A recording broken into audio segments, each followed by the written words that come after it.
एक धोबी था।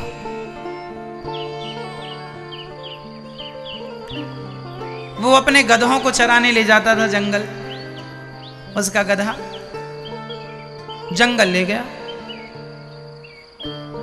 एक दिन उसे बहुत बड़ा हीरा मिल गया, इतना बड़ा हीरा।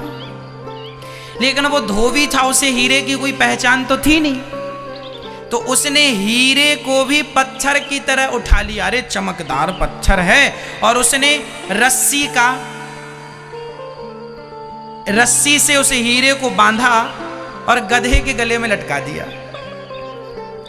हीरा था, लेकिन चूंकि गधे उसे धोबी को हीरे की कोई पहचान थी नहीं, जौहरी तो वो था नहीं, परख थी नहीं, तो उसने गधे के गले में लटका दिया।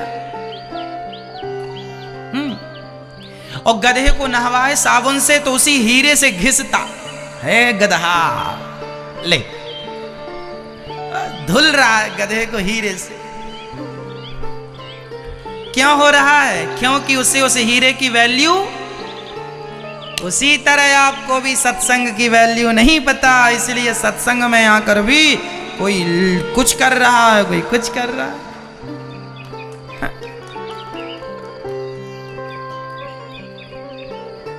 चलो अभी बात पूरी नहीं हुई, आगे भी है, आप सुनो। वहां से एक जौहरी निकला। जौहरी की नजर हीरे पर पड़ी। अरे उसने तो कहा बड़ा बेशकीमती हीरा है। कहो धोबी, ये अब जौहरी को लगा यदि मैं कह दूंगा हीरा तो धोबी अभी इसकी कीमत बढ़ा देगा। तो जौहरी बड़ा चतुर था। जौहरी ने कहा क्यों धोबी, ये पत्थर कितने का दिया? उसने ये नहीं कहा हीरा कितने का दिया। हीरा कह देता तो अभी दाम आसमान में चले जाते। धोबी ने कहा भैया पत्थर क्यों खरीदना है तुम्हें, जंगल जाओ, ऐसे ढेर पत्थर पड़े। जौहरी बोला 5 रुपए का हो तो बात कर। धोबी को भी लगा इसका दिमाग खराब है, पत्थर के 5 रुपए दे रहा है। तो धोबी को लगा मैं होशियार हूं, दे दिया, ले 5 रुपए दे। 5 रुपए लिया धोबी तो वहां से गया। अब वो जो जौहरी था उसके हाथ में हीरा आया, पर हीरा आते ही हीरा टूट कर टुकड़े टुकड़े हो गया। तब जौहरी ने मुस्कुरा कर कहा वाह रे हीरा, अभी गधे के गले में थे तब तो तुम टूटे नहीं, और मुझ जैसे जौहरी के पास आए तो टूट गए।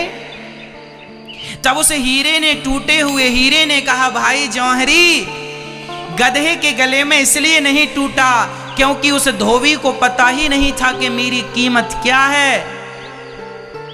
वो जानता ही नहीं था कि मेरी वैल्यू क्या है।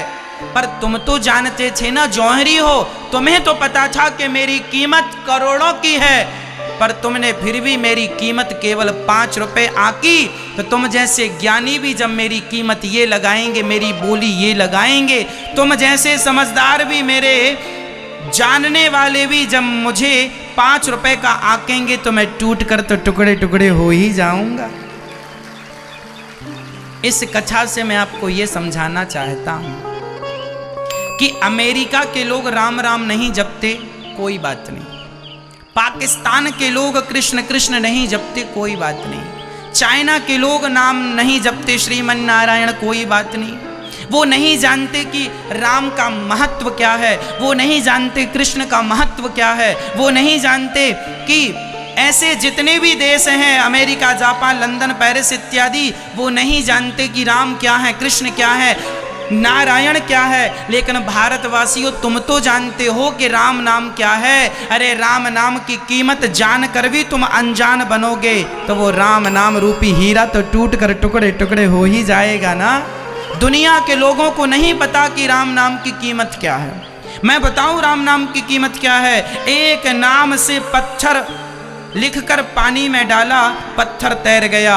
जिस नाम ने पत्थर को नहीं डूबने दिया, वो नाम क्या तुम्हें और हमें डूबने देगा। इस विश्वास से जपना, ये राम ही हमारा हीरा है, कृष्ण नाम ही हमारा हीरा है। इसलिए भारतवासियों, आप भी यदि राम नाम की महिमा को नहीं जानते, कृष्ण नाम को ठुकराते हैं, तो फिर वो राम नाम तो टुकड़े टुकड़े हो ही जाएगा ना। क्योंकि अनजाना आदमी चलो वैल्यू ना करे, समझ में आता है।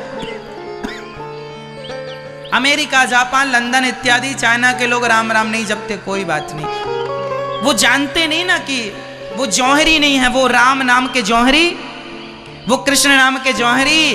अरे भगवान के सच्चे जौहरी तो केवल भारत में पाए जाते हैं। आप ही वो जौहरी हैं जो राम नाम की वैल्यू को समझते हैं। हमारे यहाँ आदमी मर जाए तो मुर्दे के साथ बोला जाता है राम नाम। देख लो, ये वैल्यू है। हमारे यहाँ जब बूढ़ी माँ जागती है, वो कोई दिख जाए तो भैया राम राम, भैया सीताराम, भैया जय श्री नारायण, भैया जय श्री कृष्णा, ऐसा बोलते ना हम लोग हम जौहरी हैं। हम राम नाम को, राम नाम रूपी हीरे को पहचानने वाले हम क्या हैं? बोलो मेरी माँ, जौहरी बनना, गधा ना बन जाना कि लटका है गले में उसी से घिस रहा है,